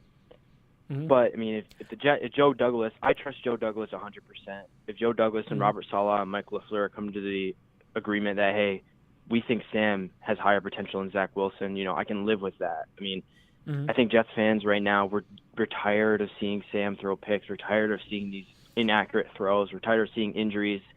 And I think almost a reset button is what I would want. But I could also see the flip side if the Jets want to take the second best player in the draft, or Kyle Pitts at 4, like trade down, and you keep Sam, then that's a little bit different. I mean, then I can live with that. Or if you want to take a Penei Sewell, which with Becton, you'd have to either switch one of them to the other tackle, or one could play guard. My buddy says Sewell could play anywhere in the line, pretty much. I don't know. That's if what I've heard. True. Becton started at right tackle in Louisville, so like before he switched to left tackle. So they both can play it. It's just the idea of stacking 2 of the same position. You're gonna have to pay both of them at the same time. I think that's a bad move. Yeah, yeah. So and you've been ejected from the cockpit. Oh God, I just every time the chicken flies across the screen, I love it. Jared says you don't draft a guard at 2. LOL. I wouldn't call Sewell a guard at 2, but man, I would take Quentin Nelson. You told me Quentin Nelson was the player we could take. Maybe you do put Penei Sewell at guard. Maybe that's what it is, and it's just like generational talent on the line. I don't think so. I wouldn't take O-line that high. I don't think. Not this Matt from New York. Matt from New York. What's up, brother? How you doing? Good, how are you? Thank you for letting me on the show. Oh, of course, dude, of course. What's on your mind, brother? What do you want to talk about? I just want to talk about free agency, but I'm kind of excited because free agency is only in 2 weeks. So, it's going to go quick. So tonight, I've been doing so much housework. Every year I've done the Fuck, Marry, Kill series, and I need to do my F, Marry, Kill series like soon because I've only got 2 weeks to do it. I've been just putting it off. Sorry, go on. But I think the number one priority for the Jets is to get Tooney or Lindsey, because Lindsey is the best center in the league and Tooney's like a top 5 guard. Because if you get the main problem in our offense, well, we had a lot of problems in our offense, but one of the main was interior offensive line. So if you get 100%. Lindsey, then he could be like he'll be like the main guy of the offensive line. He'll tell everyone what to do. But if you get Tooney, then you pair him and Becton. That would be a scary sight. Absolutely. Green Bean, I see preteen Bean just turned 13. Now he's teen Bean. I love it. Dude. Tell him happy birthday. So, sorry. What I lost my train of thought. Where were we? No, I was just talking about free agency. Yeah, so I like Tooney. I like Lindsey. I think those are the 2 guys. If you gave me, like, what should the Jets do immediately in free agency, one of those 2 would be my first option. And I don't think they're going to get both of them. I think they're going to get one or the other. But then I would be, what's the position after interior offensive line? Because I think a lot of us are pretty much, like, right on board with that. For me, I would love to get like a Shaq Barrett, just gets right to the quarterback, But I would also like to get like a Godwin or an Allen Robinson. But this is my opinion. If we're getting Curtis Samuel, I feel like we should cut Crowder because they're like kind of like the same player. So I feel like at that point you should cut Crowder because Curtis Samuel is also younger too by like 2 years. Yeah, I like Curtis Samuel a lot, and I was just talking to, I think it was Eli about this just a little bit ago, and I do think if you bring in Curtis Samuel, I think you're probably moving on from Crowder. You're saving that $10 million. Let's say you pay Curtis Samuel $10 to $12 million. Like, I'll take that upgrade and the risk of like, okay, Crowder's been good for us. What's going to happen with Samuel? I think the upside with Samuel is there, and I think he's going to flourish in this type of system. I do think you still need a number one wide receiver. Like maybe Mims could be that, but then you still need a number two guy. So I would say if you bring in Curtis Samuel, do you draft a wide receiver to be the other guy, or do you go out and you try to get someone like Corey Davis, or is there another receiver out there in conjunction with Curtis Samuel that you'd be trying to target? Well, I was just about to bring that up. So if I don't think we should go after the big receivers like Godwin or Galladay. Like those receivers would be nice, but I feel like we should settle for like Samuel and we should sign Davis because then we add more depth to the receiving core. And Curtis and wasn't like Corey Davis like 1,000-yard receiver, and he'll be much cheaper. Yeah, I think he's going to be a lot cheaper because of the inflated wide receiver. Now, I could see Corey Davis taking a 1-year deal, like a prove-it deal, trying to have another big season and then cash in on a big contract next year. I don't think you'll see – I think you're going to see a lot of guys that are like on that fringe. Like that's why I think May be okay with taking the franchise tag this year because he's not necessarily a guy that might be able to get $15 million on the open market. So 1 year at $11 million isn't the worst thing to do. Corey Davis, to me, strikes me as the same type of player. Like, take a 1-year deal. You're young enough. Get your big contract next year. Yeah. But in the draft, so let's talk about the draft now. I think in the draft, I think we should draft Fields because I feel like you could do more stuff with Fields than you could do with Wilson. Because with Fields, he's way more athletic. Like as soon as he enters the NFL, he's going to be like one of the most athletic quarterbacks in the NFL, and he has a really good arm too. I like Justin Fields a lot. I'm a little skeptical because of how many people are saying like the processing power, but there's this one story, and I'll let me turn off the counter so that way I can actually like say the full story. There was a quarterback that was going to be the starter for Ohio State after Dwayne Haskins left. And I forget his name off the top of my head. But Justin Fields was thinking about transferring from Georgia to Ohio State, and this guy said, oh, don't swing and miss. Like, you've already missed on your Georgia time. Ah, there it is, Tate Martell. I'm pretty sure that was the name. David Gerard just dropped it in. Yeah, so this quarterback comes out and says, oh, you can't, don't swing and miss, Justin Fields. So Justin Fields winds up coming into Ohio State. Martell winds up transferring, I think it's like a week later or 2 weeks later. And then Justin Fields puts out this tweet of him swinging a golf club, making pure contact, and just saying, oh, I didn't miss that shot, which was a deliberate shot at the comment made by Martell. Now, Justin Fields goes on to play amazingly well. I mean, he's considered definitely a top 15 pick, I think, from a lot of people. Most people think he's probably going in the top 10. And then I think he goes top 5. Yeah, well, that's just it. I think he could. I think he goes to Atlanta at 4.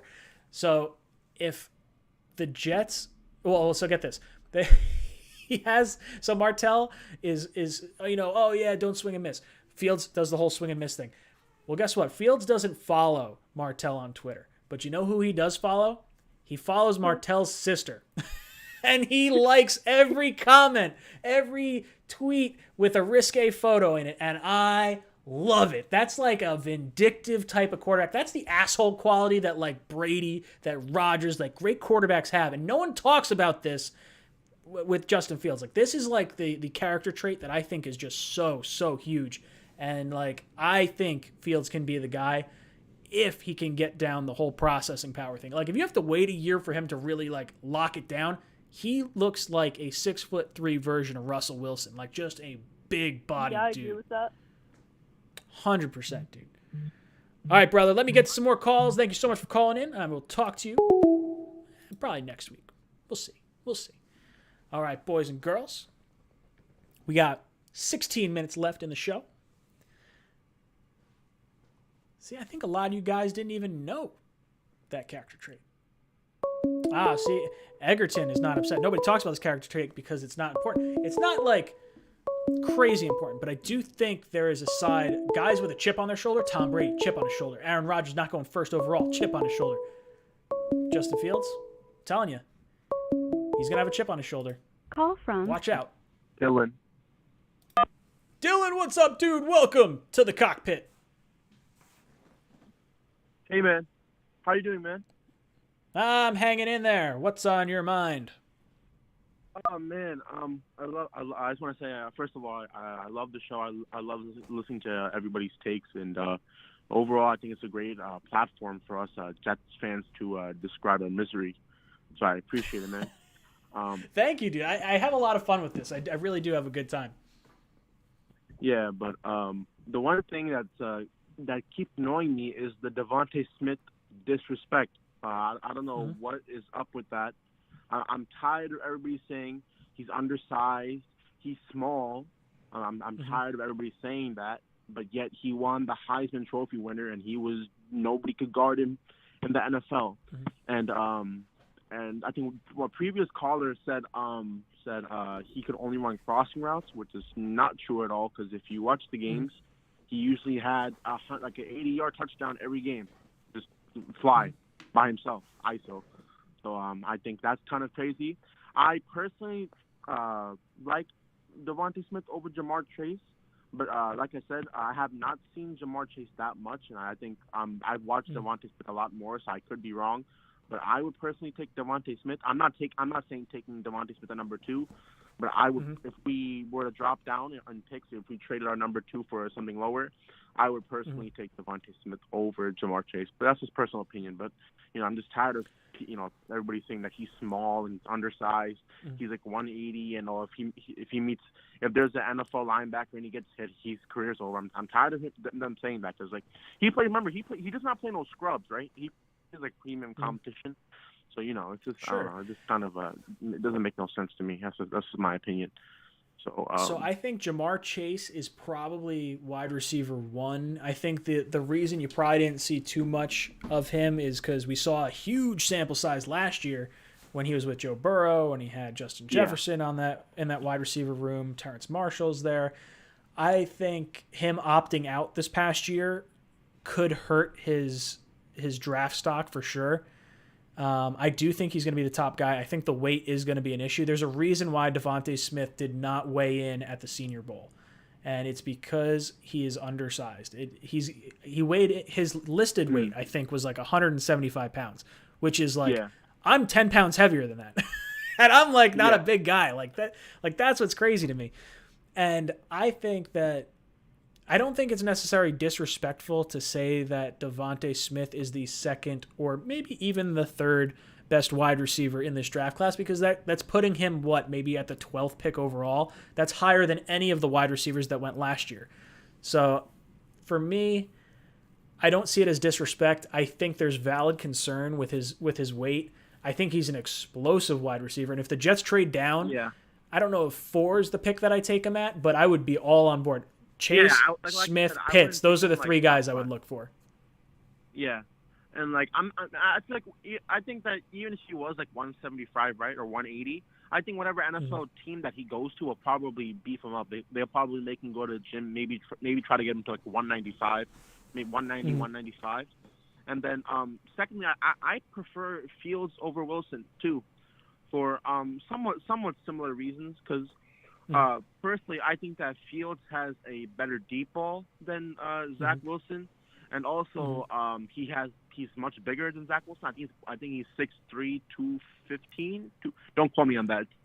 6'3", I think they're both 210. listed at 6'3". I think they're both listed at 6'3". Yeah. I'm pretty sure Fields is listed at 235, and I think Wilson is 225. Right? I think Wilson's listed 10 pounds lighter, but I think he's going to come in lighter and shorter than that. I think Fields is probably right around where that's listed. But I think, because remember, I feel like Zach Wilson, his only good team that he played was Coastal Carolina, I think. Mm-hmm. And I think both teams were undefeated at the time, and they lost that game. And he didn't look like himself. So I'm not sure how. I'm not saying that one game will decide his future and how well he would play. But in my opinion, I think that Justin Fields has been playing premium competition week in, week out. He's been doing I think he's been at Ohio State for 2 years. He's been playing really good competition. He's been solid. He threw 6 touchdowns against Clemson. I didn't expect that. I didn't think Ohio State would even make the college football championship. But he threw 6 touchdowns against Trevor Lawrence. So, I think that he would be a better player. You have been ejected from the cockpit. Yeah, look, I like Justin Fields a lot. I think he got a lot of crap, and I don't think it's fair. I think he could definitely, I think he's very worthy of being the number 2 overall pick. He was the second-rated prospect coming out of high school. The only person in front of him was Trevor Lawrence, which, sort of made him the second-best quarterback coming out of Georgia, which is frustrating for him, I'm sure. But he won MVP at the quarterback camp that Dilfer runs over Trevor Lawrence. What's up, brother? Welcome to the cockpit. Yo, what's up, Ryan? Nah, not too much. What's on your mind tonight, brother? Not much. Just want to start off by saying I love your content. I enjoy your videos. I wake up every morning, and the first thing I do is I go on YouTube and I check out Jets24 to see what you posted. So, love your content. Dude. And then, yeah, you can bring in Matt O'Leary. You guys make my Tuesday nights, too. So. Oh, man. I have a lot of fun with those guys. I really enjoy working with Green Bean and Matt. Yeah, man, I was going to do a super chat last week, and I completely forgot. Like, I ran out of time, and I forgot to send it. I was mad at myself. Well, we'll be on tomorrow. No, for sure. Yeah, so I kind of wanted to switch gears here from the Jets. It's not just related, but it is football related. I just wanted to give, what was your initial reaction to J.J. Watt signing in Arizona? I didn't hear what the actual contract was for, like what the money was, but I like the move. Yeah, if I'm not mistaken, I have to double check. I think it was 2 years, $32 million. I think it was something like that.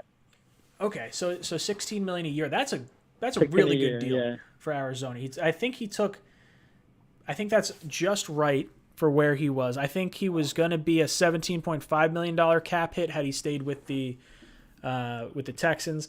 I think Hopkins played a big factor in getting him over to Arizona. Non-income tax state, that's going to be a huge thing for him. True. Try to cash in for that. Now, do you think there's any situation that Kyler Murray gets traded to Houston for a particular quarterback? For Deshaun, I was actually texting my friend that because he sent me the info. I'm like, man, that's crazy. They got the Houston Texans, the Arizona Texans over there. And I told him, like, man, wouldn't it be crazy if somehow the Cardinals trade Murray and Watson for each other? I'm like, it'd be crazy. I don't see it happening, but it would definitely be insane. That would be incredible because you would trade him out of conference, which is huge. So you're not seeing him unless you go to the Super Bowl. I think if you Dylan just came in with a super chat. He says 2 years, $31 million, $23 million guaranteed. So that would be fully guaranteed this year, and then probably obviously it's a 2-year deal, partially guaranteed next year. I completely lost my train of thought as to where I was. Sorry, I saw the blue color of the super chat come up, and I was like, oh man, the color blue. No, that's all good. Sorry. That's all good. So where were we? I mean, yes. So we were talking about just him going to over there. So Kyler Murray. So no state income tax. It would be an interesting trade package. So he's out of conference. There's a history of trades between the two teams. I didn't see Arizona as being an option on Watson's list, and I wonder if maybe he chose. Because what were the teams on his list? It was the Jets, it was the Dolphins, and was it the Panthers? So not really. Each team doesn't necessarily have a quarterback. Like they're looking to move on from Teddy Bridgewater, clearly. Right. The Jets don't have a quarterback. I guess Miami's got Tua. I don't know. I'm surprised Arizona wasn't on his list. Like maybe he doesn't want to play for Cliff Kingsbury. I don't know. Yeah, that'd be weird. Yeah, it's an odd situation because that spot makes a lot of sense because Kyler is definitely. I would say a more valuable trade chip than maybe someone like Tua is. You'd lose a year of contractual control, but I think Kyler's more exciting than Tua is. Yeah, I mean, I think Kyler's more exciting than Tua, maybe even more exciting than Wilson or Fields potential pick. I mean, honestly, Kyler Murray won Sure. me my fantasy league, so I'm pretty happy with him. Oh yeah, for sure. I heard someone did tell me, or maybe I don't know if it was on one of the football forums that I'm on. They were talking about Kyler's. Oh no, you know what? It was Bart Scott. Bart Scott was talking about it on 98.7. They were talking about how Kyler. There's something weird with Kyler. Like he kind of pouts on the sideline. I think it was Bart. Maybe I'm wrong on that. Maybe it was another person. But they were talking about how the body language and like his leadership skills are like kind of questionable. So maybe they do look to possibly move him. I don't know. It's fascinating. Fascinating to me. What else you got? You got 25 seconds. Yeah, I mean, I kind of was thinking he was gonna go to more like a contender, like maybe the Bills or something. I was thinking he was going to the Bills for sure. So I'm kind of glad he didn't because he's out of our division. But I thought it was questionable why he went to the Cardinals. I mean, they do have a good team, but I just thought it was a random team he went to. You're saying Watt? Yeah, Watt. Yeah. I thought he was going to go to the Steelers and play with his brothers. I thought he was going to take like a league minimum contract. But whatever. He didn't do it. Thank you so much for the call-in. All right, we got 4 minutes. 4 minutes. RJ McPot says, Cards about to trade Watt and Nuke. Watt and Duke back to Houston. I would cry. It'll never happen. But man, I would laugh so hard. Could you imagine them just pulling like we got Hopkins, we got Watt, we got, Watson. Real interesting. Real interesting. Noah says, I missed the couch, Ryan. Also at 13K subs. This channel should be on the trending page. Thank you, dude. See, what happened was when I started moving, I recorded like 5 or 6 videos in a row and I just had them kind of come out then. And I haven't been making the content quite as quickly as I'd like to, just because I have so many house projects to kind of get on. I'm hoping I don't have to go back to work for like, if the snow hangs around a little bit longer, maybe a month. It'd be kind of nice. I can really churn out a bunch more content because we're almost done painting. I hear Becca banging around out there. I don't know what's going on. Yeah, we'll see. What else we got?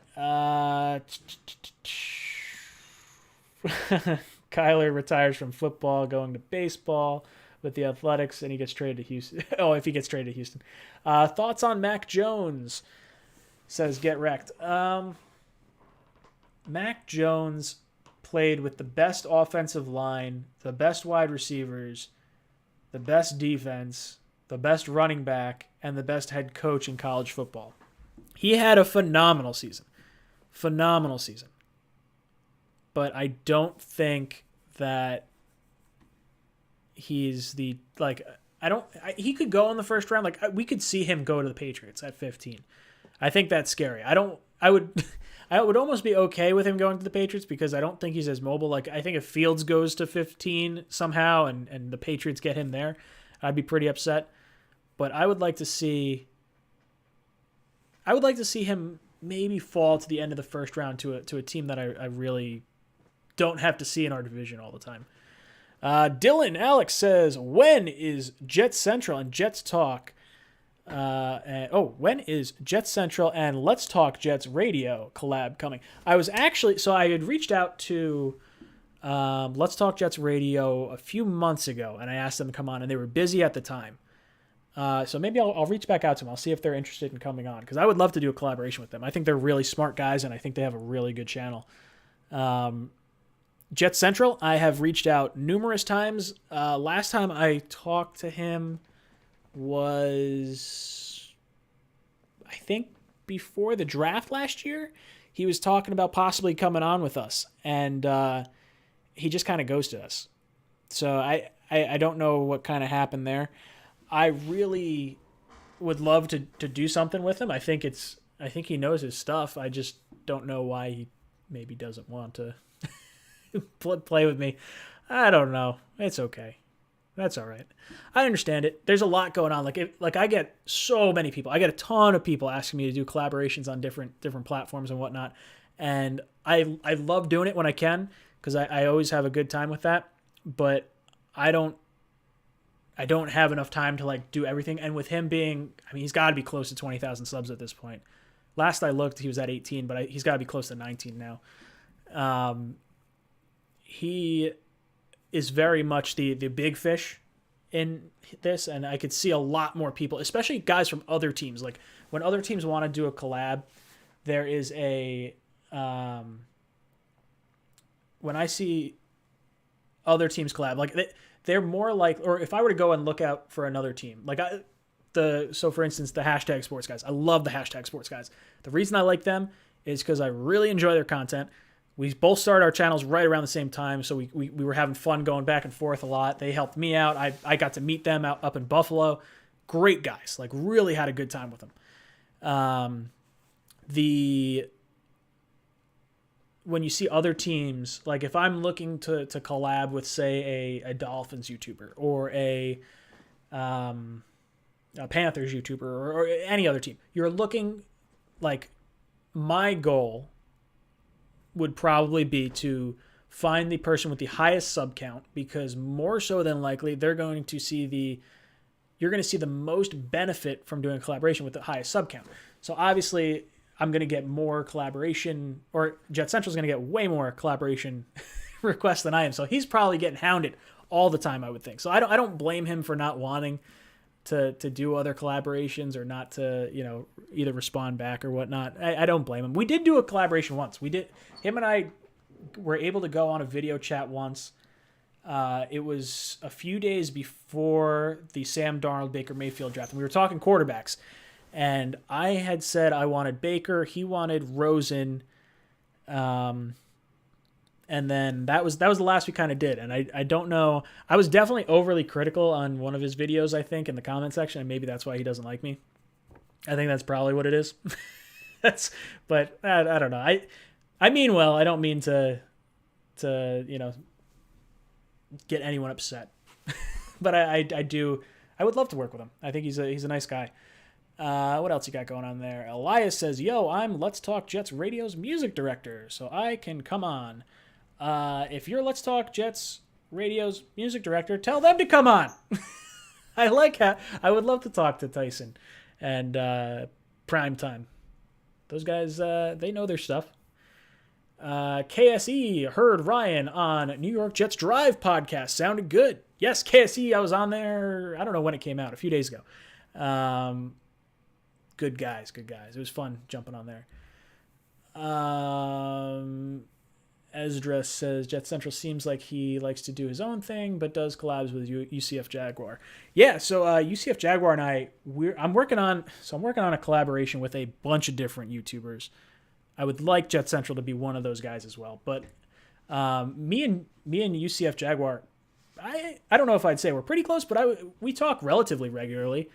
I would say I talk to him a few times a month. He's called into the show before. He'll pop up in the chat a few times, and I'll give him hell for being part of the the Jacksonville Meth Kittens.